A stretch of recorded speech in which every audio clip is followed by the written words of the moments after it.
You're live from New Delhi. You're watching DD India News, India's Voice to the World. I'm Lipakshi Khurana. Coming up in the next hour. Venezuela's acting president Delcy Rodriguez will hold talks with Prime Minister Narendra Modi. Energy cooperation high on agenda.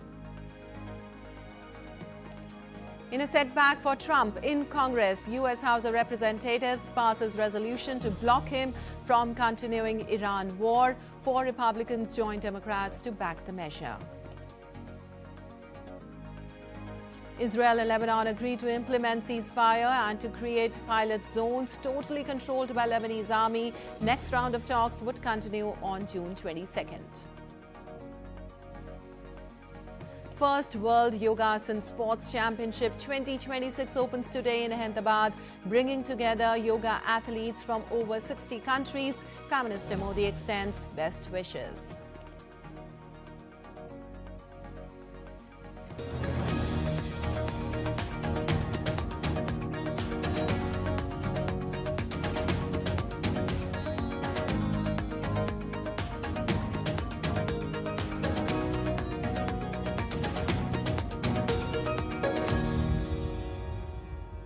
And on to the details. Venezuelan acting president Delcy Rodriguez arrived in New Delhi on Wednesday on a 5-day working visit.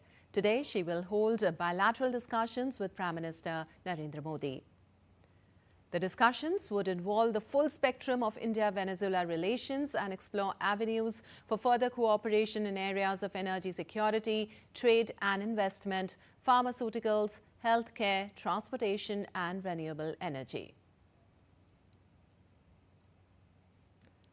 Besides, the Venezuelan delegation will visit several sites connected with energy, pharmaceuticals and auto sectors to gain insights into India's technological and industrial capabilities and explore opportunities for collaboration. Well, Indian PSUs have made significant investment in Venezuela in the energy sector, and they are keen to explore opportunities for further enhancing their presence. Also, India and Venezuela enjoy warm and friendly relations underpinned by cooperation in the energy sector, trade and shared commitment to the global south.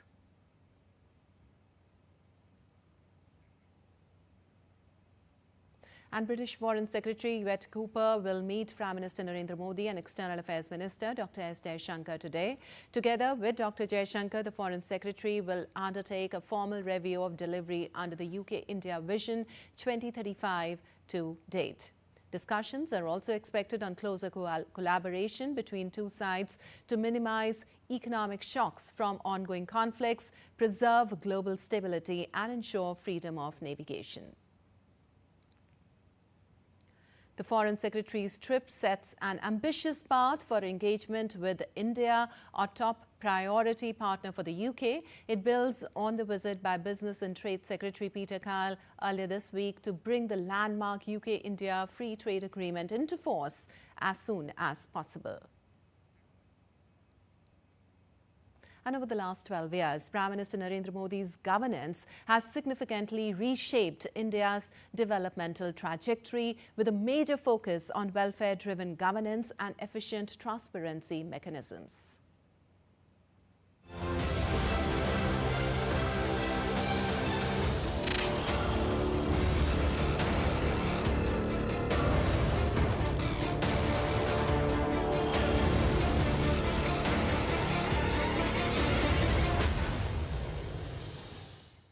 Well, as the Modi government completes 12 years in governance, empowering the poor has been the key objective. Various policy interventions have helped to lift 25 crore people out of multidimensional poverty. Next report gets you more on this.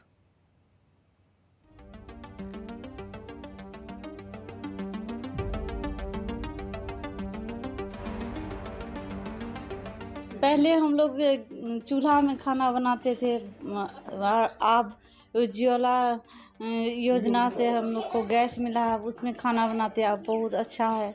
मैंने कुछ वर्ष पहले कार्य start किया था। उस कार्य के अंतर्गत मेरे को थोड़ी सी पूंजी की आवश्यकता थी। उस पूंजी की आवश्यकता के मद्देनजर मैंने प्रधानमंत्री मुद्रा योजना का लोन लिया था। उस योजना के अंतर्गत मेरे को काफ़ी फायदा हुआ। आज की डेट में मेरा अच्छा खासा व्यापार बन रहा है और साथ में मेरे अंडर के अंदर कुछ 2-4 लड़के काम भी करते हैं। और पहले पानी का नहीं था यहाँ व्यवस्था, लेकिन 3 साल से हम लोग का नल जला गया घर में। These are few of the many voices of hope and aspiration from the marginalized sections of Indian society. Prime Minister Narendra Modi's government has completed 12 years in power. Poverty alleviation through inclusion and empowerment has been a key priority for the centre.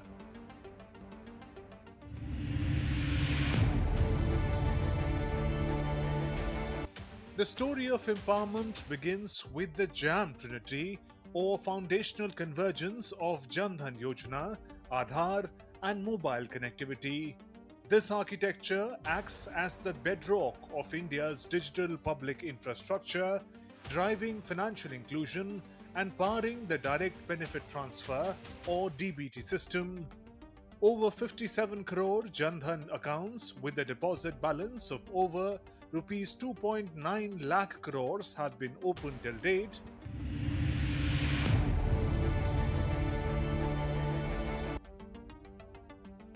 The Swachh Bharat Mission is a mega national cleanliness campaign to eliminate open defecation and improve solid waste management.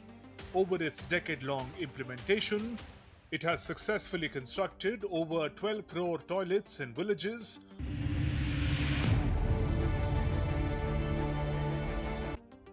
Pradhan Mantri Ujjwala Yojana provides free LPG connections to women from poor households, replacing traditional fuels like firewood and cow dung with clean cooking energy. Over 10.55 crore LPG connections have been released so far. PM Awas Yojana Urban and Grameen was introduced with the aim to provide all-weather Pakka houses with basic civic amenities to all eligible urban and rural beneficiaries across the country. 97.3 lakh houses have been delivered to beneficiaries in urban areas. 4.15 crore houses have been allocated to beneficiaries in rural areas.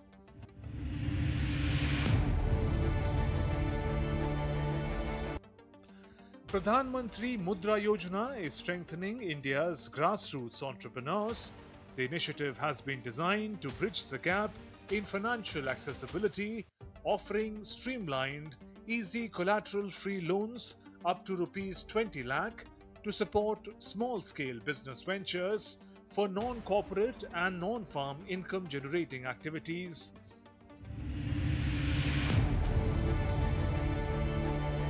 PM Swanidhi scheme facilitates collateral-free working capital loan, financial inclusion and livelihood support to street vendors.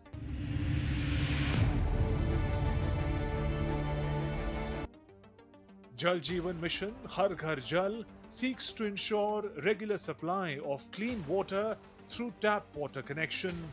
Today, around 81.89% rural households have tap water supply in their homes.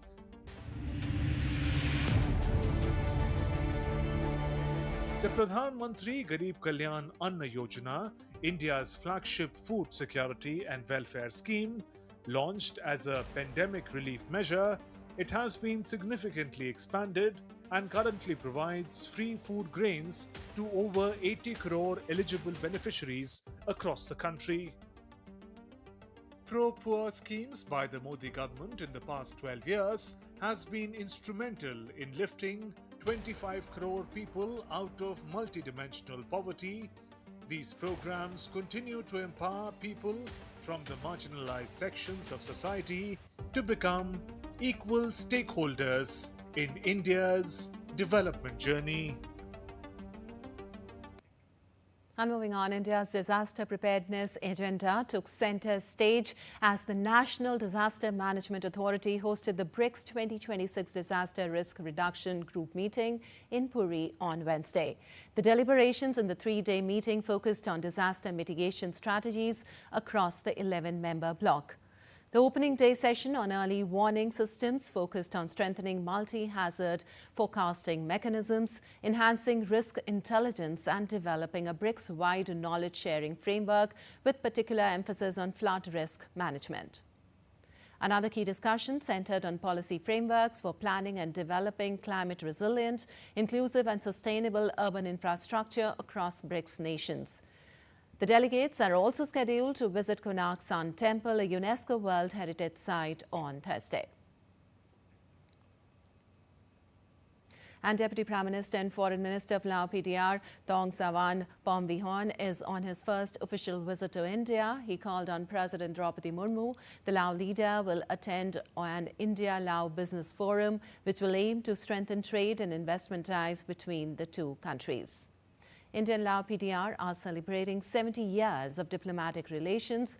The visit is expected to add momentum to the long-standing partnership and further deepen bilateral cooperation. Also, India's External Affairs Minister Dr. S. Jaishankar on Wednesday co-chaired the 10th India-Lao PDR Joint Commission meeting alongside Lao Deputy Prime Minister and Foreign Minister Thong Savan Pomvihon. The two sides held detailed discussions on strengthening bilateral ties across key sectors, including trade and investment, health, energy, digital cooperation, connectivity, development partnership, capacity building, and culture. They also exchanged views on expanding India-ASEAN cooperation and regional developments. While marking 70 years of diplomatic relations, both sides noted the growing depth of engagement, with agreements signed on pharmacopoeia, cultural exchange and defense training to further advance the partnership. Have close civilizational ties reflected in the common heritage of Buddhism and Ramayana. Our relations go back in history based on deep cultural and people-to-people linkages. I fondly remember my own visit to your beautiful country during your ASEAN chairship in 2024. I also had at that time an opportunity to call on Prime Minister during my visit. Excellency, our own Prime Minister visited Lao PDR in October 2024. On that occasion, a number of agreements and MOUs were signed. Today we have an opportunity to review them. Well, Vice President C.P. Radhakrishnan on Wednesday released a book titled When Audit Matters, CAG Interventions That Made a Difference. The Vice President described the book as a vital instrument for strengthening democracy. He observed that audit not only helps governments improve systems and correct deficiencies, but also reinforces trust between the state and the citizens. The book is edited by a former Comptroller and Auditor General of India, Vinod Rai.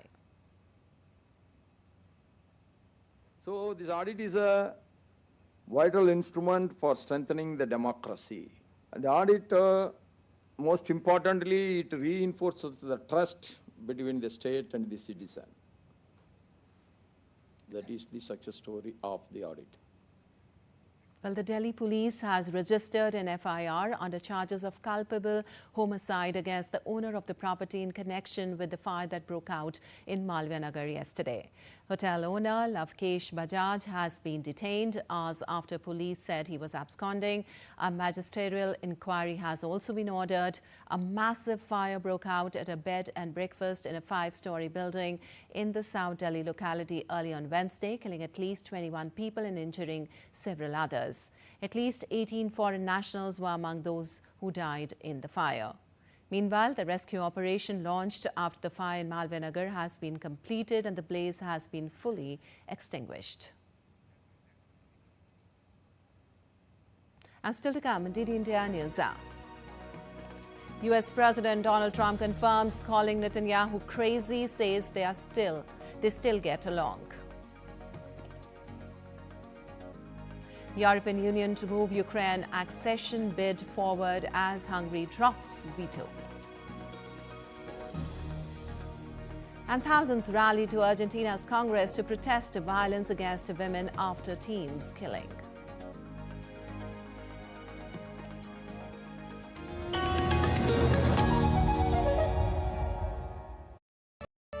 Welcome to Rajasthan, the celebration of India. Rajasthan treats you with its many shades and values.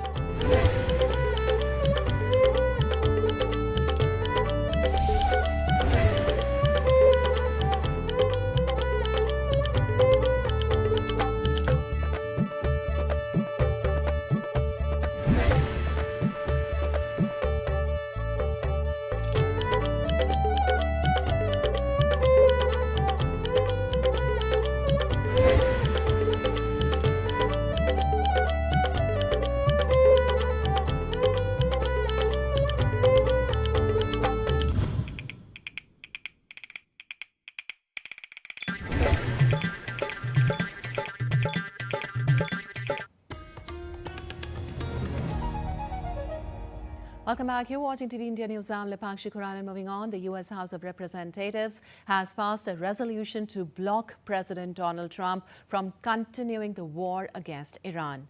Now, the House voted 215 to 208 as 4 Republicans voted with Democrats in favor of the war pause resolution. No Democrats voted against it. 7 House members did not vote. For now, the vote is largely symbolic, as legislation must pass the Senate as well as the House to become effective.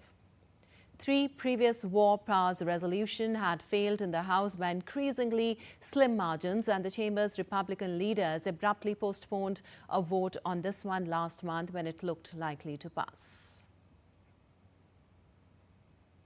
Well, U.S. President Donald Trump said Iran has agreed not to have a nuclear weapon and that he would probably meet with Supreme Leader Mujtaba Khamenei. Trump said that progress in talks with Iran could come within days and that Washington expects to secure Tehran's enriched uranium stockpile under a potential deal. Trump said that if a deal is reached, we will get it and we will destroy it. Trump also said the United States was attempting to keep the Iran negotiations distinct from other regional tensions, including hostilities involving Israel and Hezbollah. He indicated there had been recent contacts aimed at de-escalation. Took a strong action for a different reason, so they were reciprocating. Yep. Mr. President, can you explain why the negotiation itself has gone very well, actually. Very well. Mr. President, it could happen. I mean, if it happens, and it might not happen, you know, who knows? But if it happens, it could happen like over the weekend. But as it stands now, we will go in sometime in the not too distant future. It's very safe down there. You know, we have, with Space Force, we have cameras. Every angle of those 3 sites are being watched at all times.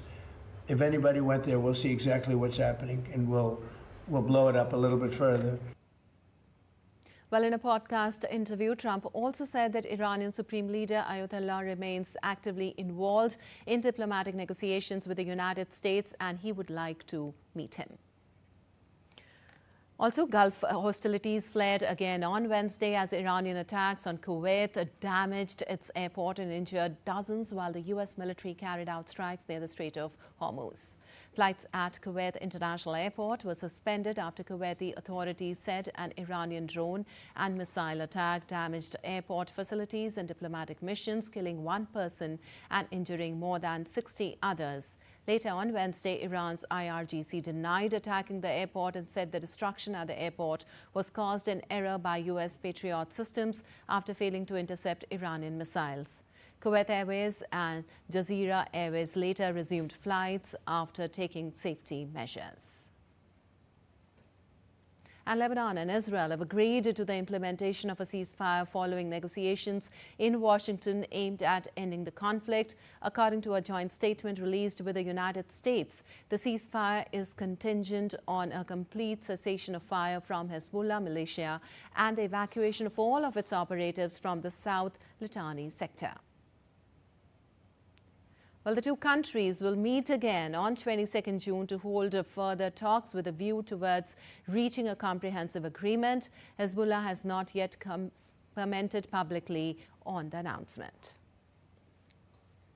Hostilities have continued despite a U.S.-mediated agreement announced on Monday.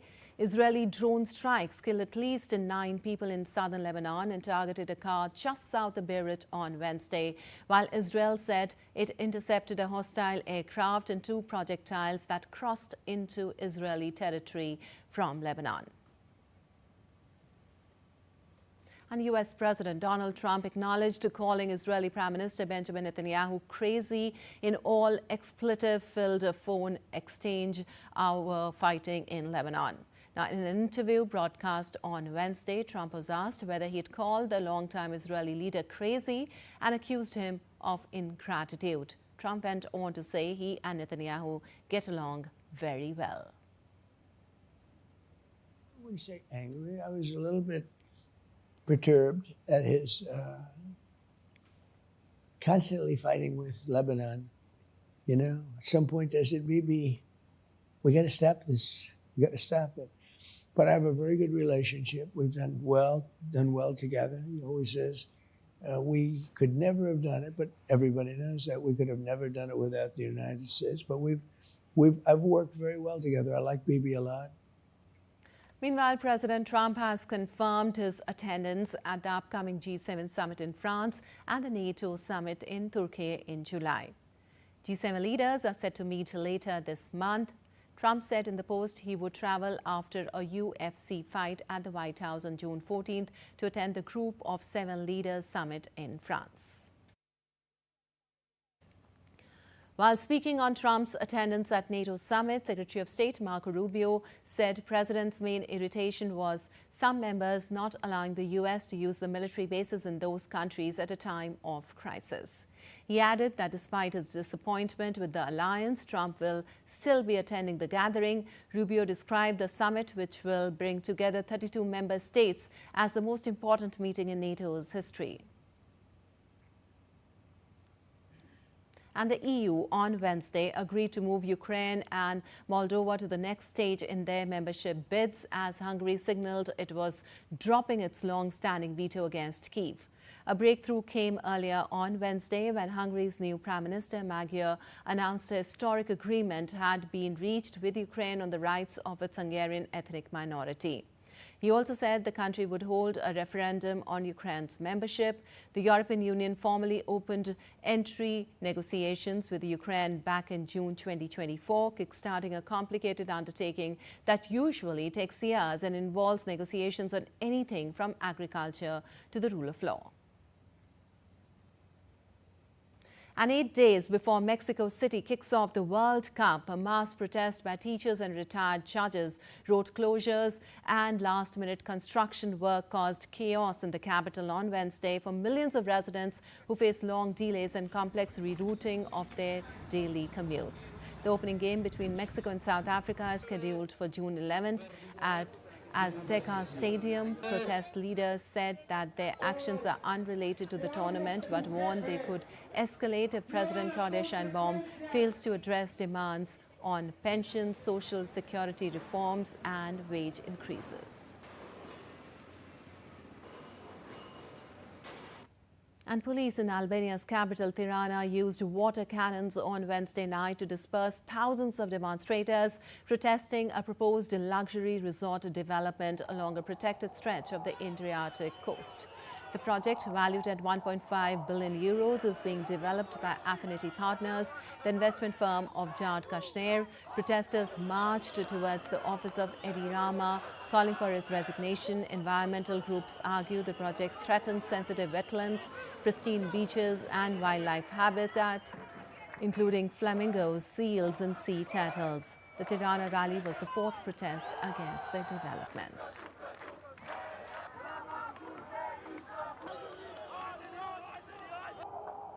And violence erupted in central Santiago on Wednesday as Chilean police used tear gas and water cannons to disperse student protesters during a nationwide strike. Well, several demonstrators were detained, including one protester who was reportedly injured and forcibly removed by officers. The strike, organized by the Student Federation CONFEC, reflected growing opposition to President Jose Antonio Cast and his policies, which critics claim undermine public health care, education and social protections. Students marched from Plaza Baquedano along Alameda despite route restrictions imposed by authorities.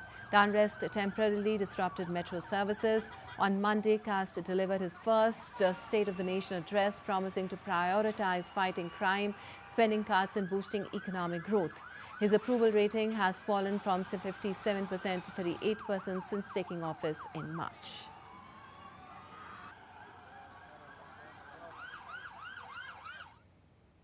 And tens of thousands of people marched to Argentina's Congress on Wednesday to protest high rates of violence against women, following the killing of a 14-year-old girl in the province of Cordoba that has shocked the country. The march, organized by feminist groups, unions and political organizations, has been held annually in Argentina for 11 years.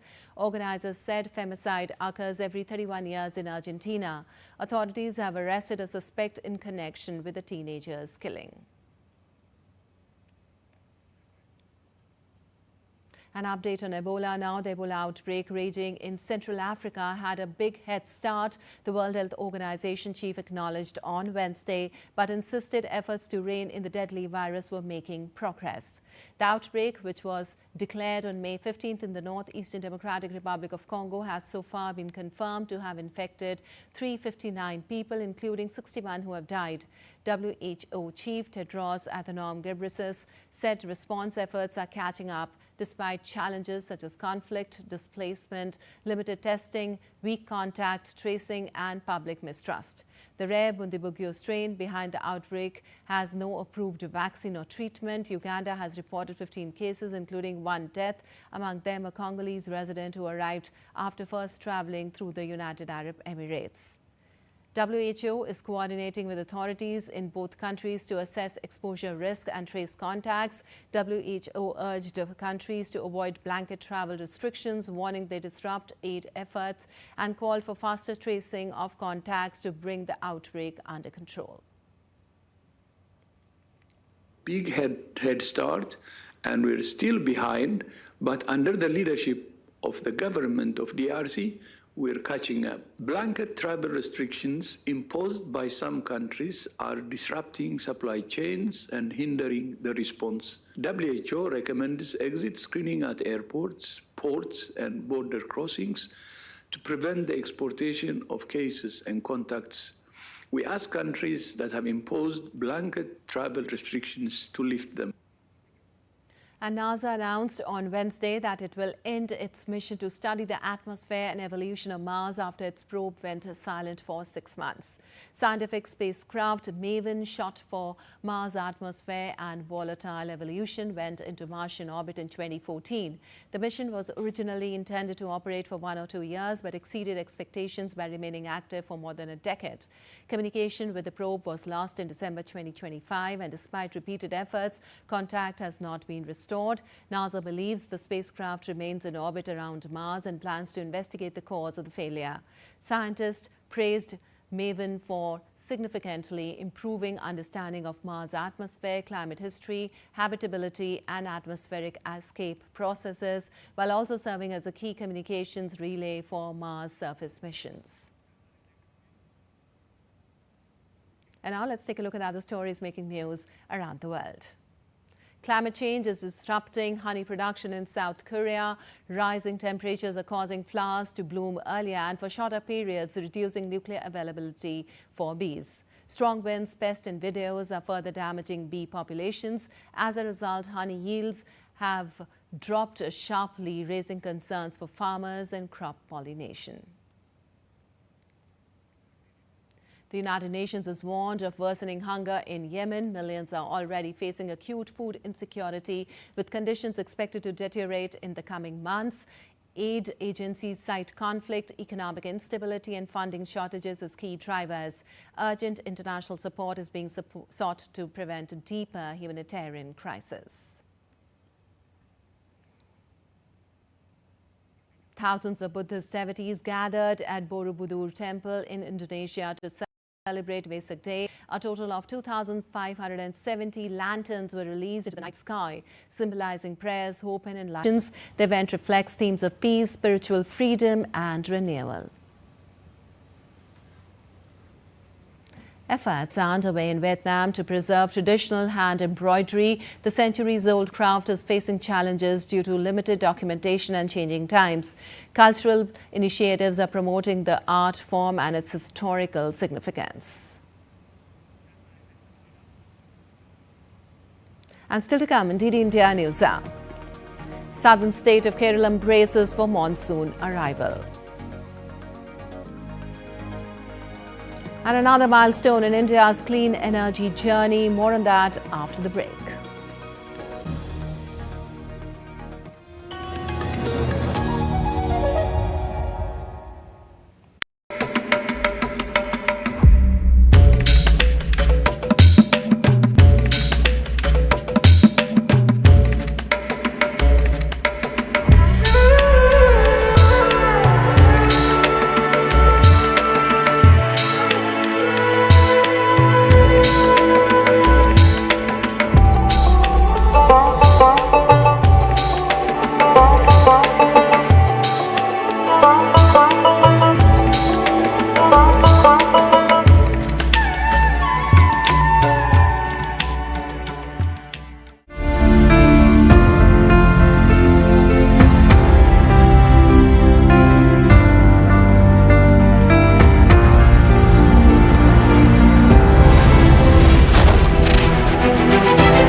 Welcome back. You're watching TD India News Hour. Lipakshi Quran, and time now for a quick recap of the headlines.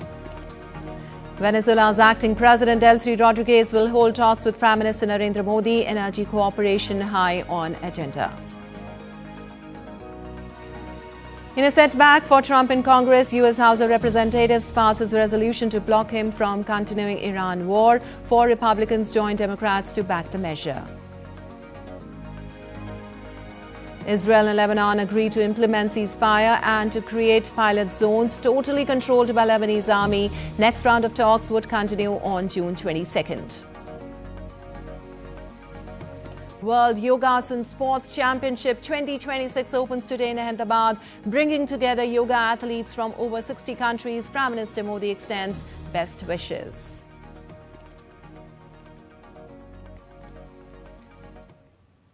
Well, the southwest monsoon is set to arrive in Kerala around June 4th, bringing very heavy rainfall and orange alerts for several districts. Meanwhile, Delhi NCR will experience light rain, thunderstorms and gusty winds through June 5th, offering relief from the summer heat. The weather in Delhi is finally turning the page after weeks of scorching summer heat. A fresh western disturbance hovering over North Pakistan and adjoining areas is set to bring clouds, rain and cooler winds across large parts of North India, offering welcome relief. At present, a western disturbance lies over North Pakistan and adjoining area. Under its influence, we are expecting light moderate rainfall over western Himalaya regions as well as plains of northwest India also for the coming days, specifically for we can say next 3-4 days. The IMD has also issued a yellow alert for Delhi NCR, warning of strong winds and thunderstorm development during the afternoon and evening hours over the next couple of days. For NCR Delhi also we are expecting there may be the thundery development towards afternoon, evening, and tomorrow and day after tomorrow, mean on 4th and 5th, we are also expecting the light rainfall along with the winds 40 to 50 km per hour. For NCR Delhi, for that we have given yellow alerts. The monsoon is set to arrive in Kerala soon, and several states in the southern peninsula may witness intense rainfall in the coming days. If you talk about another part of Tamil Nadu, south interior Karnataka, during next 5-6 days. Weather officials have advised people to track forecasts and follow local advisories. Well, meanwhile, Keralam government has announced the monsoon trawling ban in the state starting from midnight from June 9th to July 31st to protect marine resources during the peak fish breeding season. Traditional fishermen will be allowed to continue surface fishing in Kerala's coastal waters during the ban period. And for more on this, we have Vivek Narayanan joining us from Thiruvananthapuram. Well, Vivek, the southwest monsoon is expected to arrive in Kerala around 4th of June. That's today. What is the situation there in Thiruvananthapuram, and how are authorities preparing for the forecast of very heavy rainfall in several districts today itself? Yes, Lipakshi, today the IMD has forecasted that the southwest monsoon is all set to make its onset in the coastal areas of Kerala, especially in the Trivandrum coast. Right now I'm in Thiruvananthapuram near the Shankumugam beach. You can also see it's the sea behind me here, and the intensity of the tides, especially its high tides, that's been observed. And the Met Department has clearly said that for the next 2 weeks, it's going to be extremely heavy rainfall. As you can see on the visuals, these are all, materials that's been made to protect people living in the coastal areas from the high tides and coastal erosion. That's been happening here for the very, very long time. But as far as today is concerned, it's a very important day. It's a cheerful day as far as agriculture sector is concerned. The farmers are concerned because the southwest monsoon that's supposed to start today will end only by the mid of September. In the next 1 week, it's going to be orange alert, which will be issued across most of the districts in Kerala.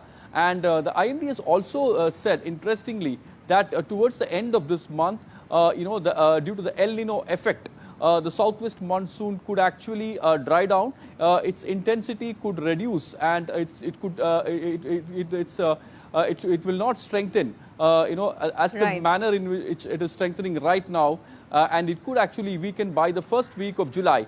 But as far as fishermen is concerned, from the 9th of June, midnight, a trawling ban has been imposed. That will go up to 51 days. And on that particular days, fishermen community will not be allowed to, operate their mechanized or, traditional boats in the sea. And this is a time where the marine ecology is actually going to sustain, where the fish breeding takes place. And hence, that's a very important period. But as of now, the IMD has predicted that the onset of monsoon is all set to happen today. By 12 o'clock, you get a clear picture on this. And from today onwards, that heavy rainfall is expected in Kerala. And that could actually advance towards Tamil Nadu, Karnataka, and towards the western part of the country. Back to you. Right, Vivek, we can see high tides behind you. Also, you were talking about the monsoon trawling ban from June 9 to July 31st. How useful it has been in the past years, if we talk about in protecting fish breeding, and what measures this time are in place to ensure that traditional fishermen are not economically impacted during this period? Yes, exactly. The data clearly shows that the trawling ban has actually helped the fishing, the species, especially the fishes, to sustain, the marine ecology to sustain in a large form, especially during the the trawling ban season, because this is the period where the breeding takes place, and hence it's very important that mechanized boats and also traditional boats are not allowed to venture into the sea. One thing very important that the government, especially the fishing sector, in the marine sector and the government has done this time is to ensure that the mechanized boats which usually venture into the sea during this time are also being asked not to venture into the sea, because the owners of the traditional fishermen, especially the owners of traditional boats, that's the fishermen who are staying in this area, usually complain that the mechanized boats are allowed to operate in that period of time, and that's actually costing them economically very much, and financially that will affect them. Because that could also affect the marine ecology and the system in a long run. So this time the government is very strict as far as trawling ban is concerned, and the fishermen community is also in a dilemma at this point of time, because it's this period that they produce and their whatever they produce, basically they have to sell it early, because in that particular time they won't be able to sell much of their produce. However, as the southwest monsoon advances and intensifies, there are a lot of precautions that's been issued by the government, especially people living in these areas, in these coastal areas, not to actually venture into the sea, not to go for fishing, and also people staying in the low-lying area, especially in the landslide and mudslide prone area. People have been asked not to venture much, especially tourists who are coming to areas like Munnar, Pathanamthitta and Kottayam. They have been asked not to venture during the night. As we speak right now, it's already started raining, Lipakshi. All right. And now that by 11:30 you get a clear picture that what time does the onset of monsoon begins, because we have been told by the IMD officials that by 12 o'clock there will be an official announcement as far as the onset of monsoon is concerned, and that's going to be a good news for the farming community, especially the paddy farmers of Kerala. All right, Vivek, so thank you so much for that information, and enjoy the start of the monsoon there. And moving on, India continues to strengthen its position in the global clean energy landscape. The country has achieved milestones in solar power generation and capacity addition, reflecting the rapid pace of its renewable energy transition. A new report by the International Renewable Energy Agency highlights India's growing contribution to global solar expansion and its emergence as a leading producer of solar power. More in the next report. India's solar power journey has entered a new league. For the first time ever, India has overtaken the United States in annual solar capacity addition, emerging as the world's second largest contributor in 2025. According to the latest International Renewable Energy Agency or ARENA report, India added more than 37 gigawatts of solar capacity during the year, surpassing the United States, which added 34 gigawatts. The achievement places India second globally for annual solar capacity addition in 2025. The growth story reflects both unprecedented speed and scale. From just 2.65 gigawatts in 2014, India took 96 months to reach the 50 gigawatt mark. The next 50 gigawatts were added in just 36 months. And the leap from 100 to 150 gigawatts came in only 14 months, between January 2025 and March 2026. India has also surpassed Japan to become the world's third largest solar power producer. ARENA data shows India generated over 108,000 gigawatt hours of solar electricity, comfortably ahead of Japan's 96,000 gigawatt hours. The year 2025-26 has been record-breaking for India's solar sector. The country added an unprecedented 44.61 gigawatts of solar capacity, nearly double the previous record of 23.83 gigawatts achieved a year earlier, and well above the annual target of 34 gigawatts. A remarkable milestone that underscores India's rapid rise as a global clean energy powerhouse. Tapas Bhattacharya's report for DD India. Well, centuries-old tradition is coming alive at Puri's Rathakala, where artisans are racing against time to build the sacred chariots for the Jagannath Rath Yatra. With rituals, craftsmanship and devotion blending together, the iconic chariots are steadily taking shape ahead of the grand festival. At Puri's Rathakala, centuries-old tradition comes alive in wood and craftsmanship. Amid the steady rhythm of chisels and hammers, skilled artisans are racing against time to build the three majestic chariots, Nandighos, Taladhwaja and Darpadalan, that will carry the deities during the annual Jagannath Rath Yatra. With the festival fast approaching, the chariot construction that began on Akshay Tritiya has now entered a crucial phase.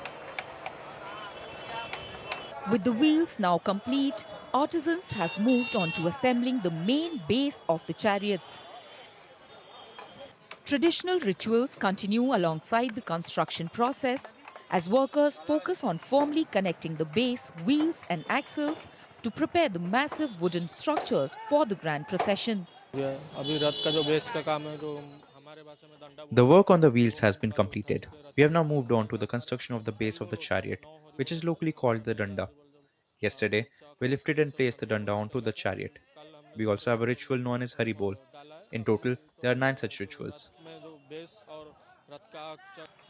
Building the chariots is a collective effort, from carpenters shaping the wooden framework to servitors moving massive logs and blacksmiths forging iron fittings. Each group plays a vital role in bringing the sacred chariots to life. All the work we do here is carried out with the blessings of Lord Jagannath. The Maharana servitor are responsible for constructing the chariot, while the Bhoi servitor manage the lifting and movement of the timber. The array nails used in the chariot are made in the Kumbshala by the Kumbhar servitor. Every nail required for the chariot is crafted and fitted by them as a part of their traditional service.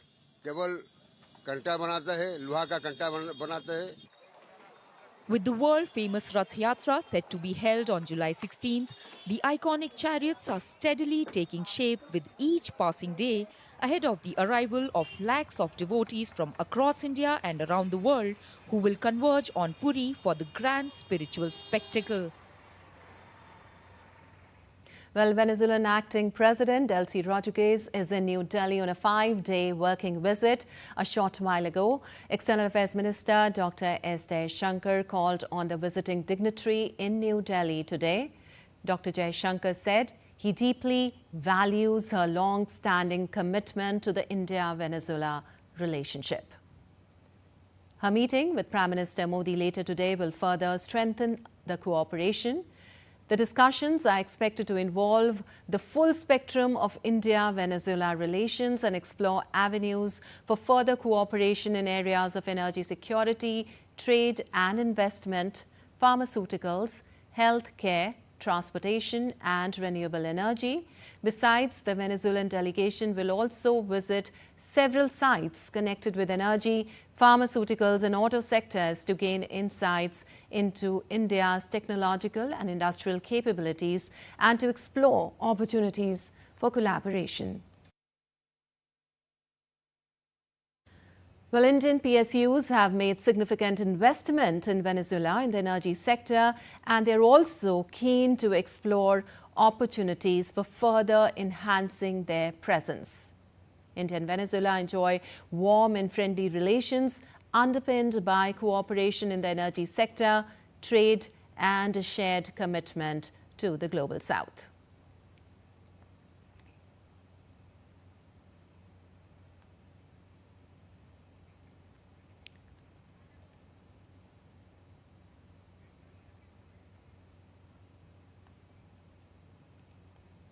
Well, Venezuelan acting president Delcy Rodriguez is in New Delhi on a 5-day working visit. A short while ago, External Affairs Minister Dr. S. Jaishankar met the visiting dignitary. And time now for a short break. We'll be back in a while.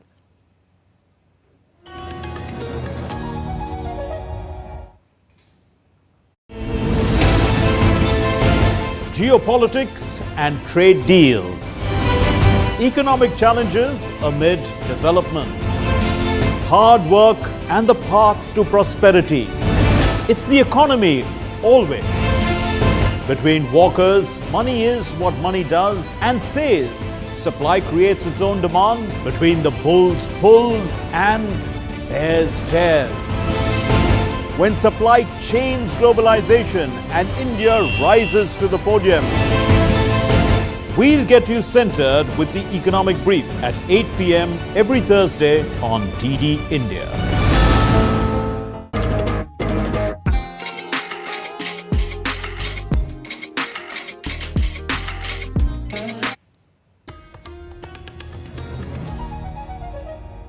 Welcome back. You're watching DD India News. I'm Lipakshi Khurana, and on to some business news. Space Exploration Technologies Corp, known as SpaceX, has set a fixed price of $135 per share ahead of officially marketing its initial public offering.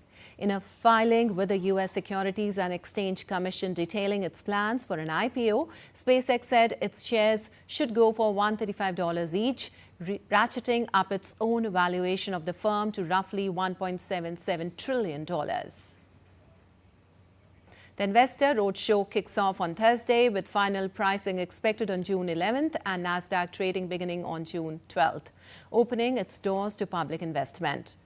Should the company's shares sell at or above the expected $135 price, it will immediately become one of the most valuable companies in the world. Well, Meta has strongly opposed proposed laws in Australia requiring tech firms to pay for news content. The legislation would force platforms to compensate local publishers for sharing news that drives online traffic. The proposal targets major firms including Google and TikTok. Companies will first be asked to strike deal with publishers or face a levy on revenue. Meta has called the law unfair, discriminatory and economically flawed. The move comes as traditional media struggles with declining revenues globally. The government says the plan aims to support a sustainable news industry.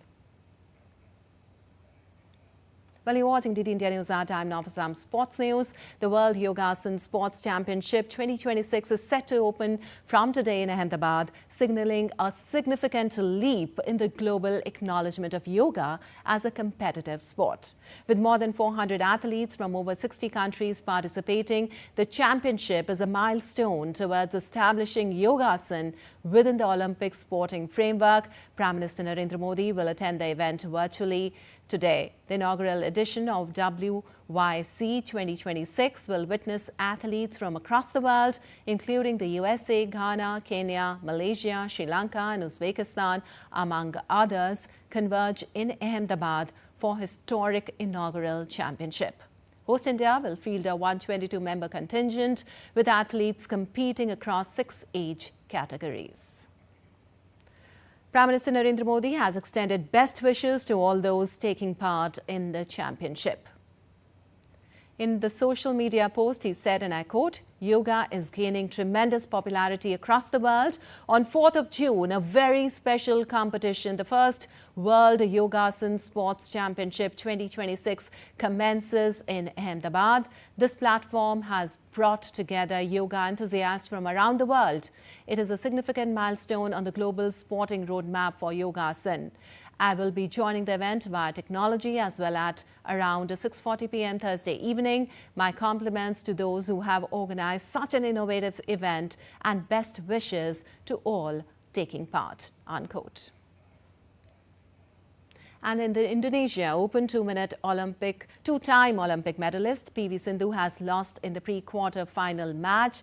World number 1 Ansi Young defeated Sindhu 21-17, 21-15. Sindhu battled hard and showed flashes of her best, particularly in the opening game, but the Korean's consistency and ability to raise her level at key moments ultimately made the difference. And England and New Zealand will today lock horns in the first test of the 3-match series at the iconic Lord's Cricket Ground.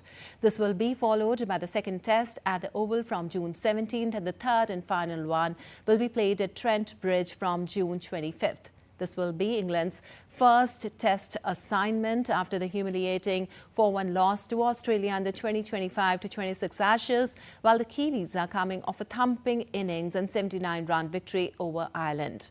While England have retained the leadership duo of Stokes and McCullum after the Ashes loss, they have made some significant changes in their test squad for the home series against New Zealand.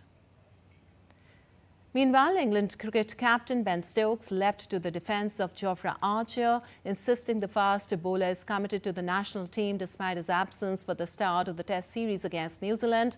Archer will miss the first Test at Lord's starting Thursday because he's been playing in the Indian Premier League with Rajasthan Royals, who reached the playoffs and were beaten by Gujarat Titans last week. Well, national record holder in men's 100-meter Gurinder Veer Singh will lead a 29-member strong Indian contingent at the second Asian Relays Championship to be held in the Chinese city of Shangyu on June 20th and 21st. The Indian contingent, selected by the Athletics Federation of India, will compete in all 6 relay events in China, says AFI President Bahadur Singh. The third edition of the Asian Relays Championship will be held in Chandigarh. The continental competition was recently allotted to India at the Asian Athletics Association Council meeting held in Hong Kong.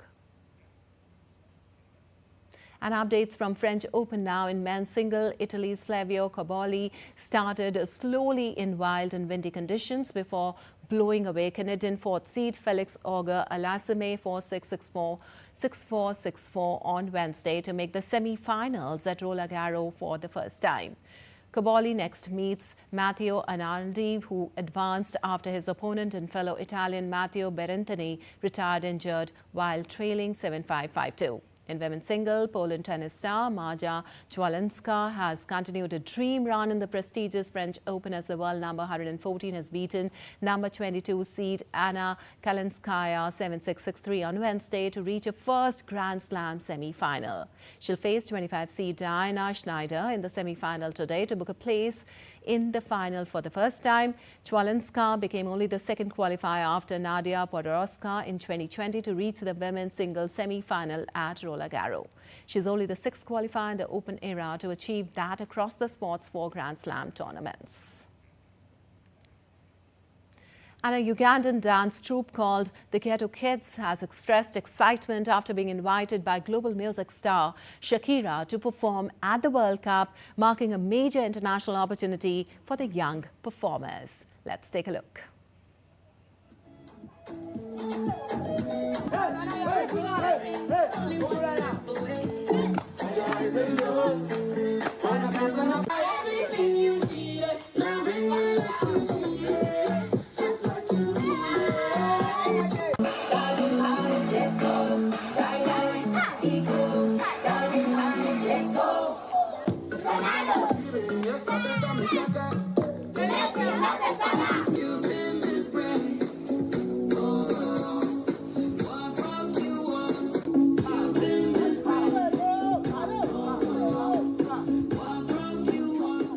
That's all for this edition of DT India News Hour, but let us know your thoughts on the news of the day. For those on the go, you can get all the latest news and updates from India and across the world on the DT India mobile app. The app is available on both Android and iOS platforms. Scan the QR code on the screen to download now.